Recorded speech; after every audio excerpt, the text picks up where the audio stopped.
పూరా local. Welcome to పూరా local. Jubilee hills ఉప ఎన్నిక అక్టోబర్ చివర్లో జరిగే అవకాశాలు కనిపిస్తున్నాయి. అయితే దీనికి సంబంధించి సెప్టెంబర్లో షెడ్యూల్ విడుదల కానున్నట్లు సమాచారం.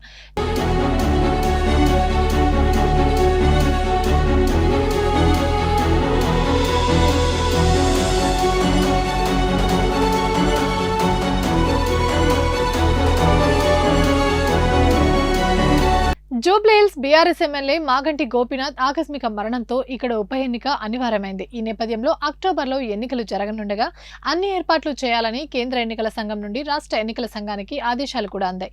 ఈ ఎన్నికలకు అంతా సిద్ధం చేయాలని జీహెచ్ఎంసీకి రాష్ట్ర ఎన్నికల సంఘం ఆదేశించడంతో బైపోల్ కు సంబంధించిన పనులు బల్దియా స్పీడప్ చేసింది.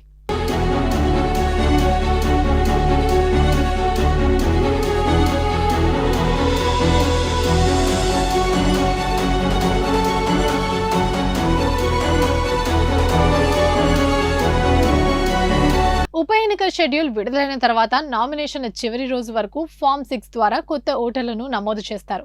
నామినేషన్ల వరకు వచ్చిన అప్లికేషన్లను పరిగణలోకి తీసుకుని ఫైనల్ ఓటర్ లిస్టును రిలీజ్ చేస్తారు.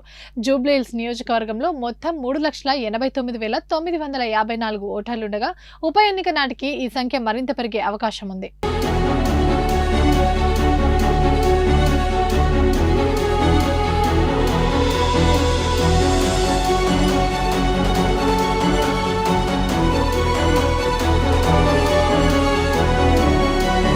ఉప ఎన్నికకు ఒక్కో ఓటు ఎంతో కీలకం కావడంతో లీడర్లు కూడా కొత్త ఓటర్ల నమోదును ప్రతిష్టాత్మకంగా తీసుకుని దరఖాస్తు చేయించే అవకాశం ఉంది. ఇప్పటికే కొత్త ఓటర్లను గుర్తించే పనిలో ఆయా పార్టీల లీడర్లు నిమగ్నమైనట్టు సమాచారం.